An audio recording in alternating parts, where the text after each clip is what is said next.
Terima kasih sudah memilih video ini. Kali ini saya akan sharing tentang penggunaan unit OBD2. Ini jenis ELM327 mini dengan koneksi Bluetooth yang akan saya koneksikan dengan ECU unit Honda Jazz GT3 ini.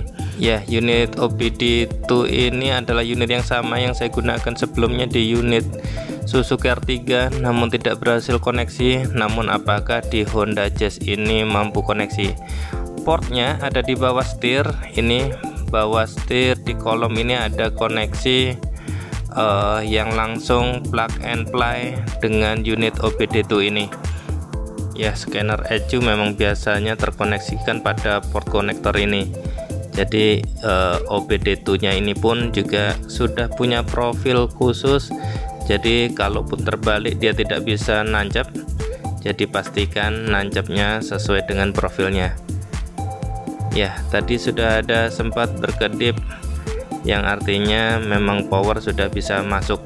Namun ini unit mobilnya masih belum kita aktifkan. Sekarang kita saatnya untuk mengaktifkan.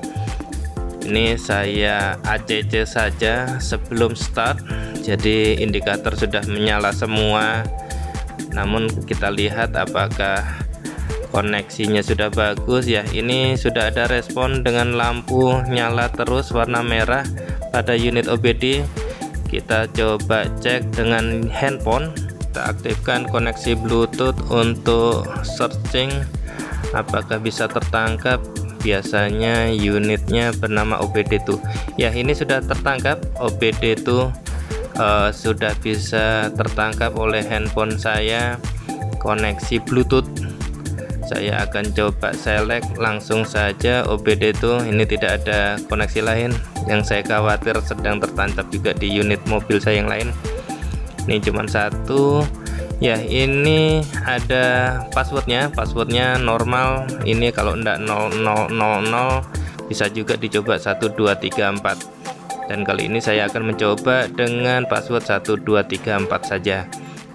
Dalam hal ini password tidak bersifat rahasia karena memang unit ini adalah unit generik yang murahan, yang banyak juga dijual di toko-toko online juga. Oke, ini pairing connected. Ya, OBD2 sudah terkoneksi dengan handphone saya. Lalu teman-teman bisa juga install aplikasi Torsi yang ada di Play Store, tulisannya Torque, ataupun bisa juga dengan software yang lain. Ini kita nyalakan engine dan kita coba cek apakah parameter dari ECU unit Honda Jazz ini mampu terbaca. Ini aplikasi Torsi sudah membaca koneksi dengan ECU. Ini ECU sudah connected, udah oke statusnya. Ternyata unit OBD2 generik ini malah mampu membaca untuk Honda Jazz GT3 2005 yang sekarang kita coba ini. Oke, ini beberapa parameter yang terbaca dari banyak juga dari coolant intake, speed, semuanya terbaca. Ini juga kita coba biasanya displaykan beberapa yang saya suka, menu-menu yang saya suka. Ini ya, ini koneksinya ada kedip-kedip lampu hijau di bawah, koneksi lancar dengan Bluetooth. Ini dengan handphone, semua parameter yang ada terbaca. Cukup menarik. Ini karena unit generik ini sangat murah, namun bisa membaca untuk di unit Honda Jazz GT3 ini. Kita akan explore lagi apa saja isinya, apa saja yang bisa dibaca. Ini pada kondisi normal, mesin nyala idle, ini sekitar kurang dari 1000. Ini AC juga masih off. Kita tadi juga ada parameter load. Kita coba cek dulu parameter loadnya, 37,3%. Ya, load pada idle mesin saat ini 37,3%, 36,5 dia naik turun. Dan kita akan coba tambahkan beban, yaitu AC. AC akan kita hidupkan. Terbacakah beban AC? apakah nanti idle juga akan naik. Kita coba-coba saja, dan teman-teman juga mungkin akan bisa mencoba. Ini saya coba dulu RPM ketika saya gas naik, koneksinya lancar. Ini sudah terbaca juga, grafik RPM naik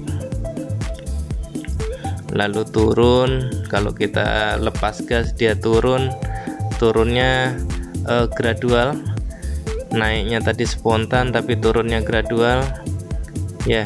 Kalau kita gas dia naiknya langsung spontan, turunnya gradual. Ini kita mainkan gasnya naik turun. Setidaknya angka yang terbaca pada display ini sama atau setidaknya mirip dengan yang ada RPM pada dashboard. Dan ini loadnya masih tetap di sekitar 38. Ini saya hidupkan AC.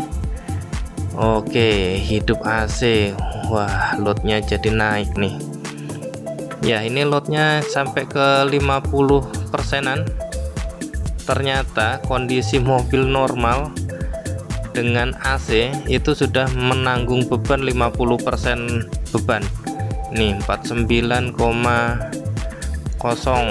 ya, sekitar 50%. Saya pikir dengan beban 50% pada kondisi idle ini cukup tinggi bebannya. Mungkin juga bearing AC seperti itu juga bisa mengurangi dari beban kerja dari mesin kita ya. Ini parameter-parameter lain juga bisa teman-teman cek yang bisa terbaca. Ini suhu coolant ada juga, karena suhu coolant biasanya kerja di sekitar 90 derajat, saat ini 86 derajat. Banyak parameter. Ini saya coba matikan AC lagi, apakah dia turun bebannya ya. Di 40 sekarang tanpa AC di 40% load. Tadi awalnya 38 dan turun lagi, sekarang loadnya 37, 38, yang artinya memang bacaannya sebenarnya cukup akurat. ECU membaca beban ini cukup akurat.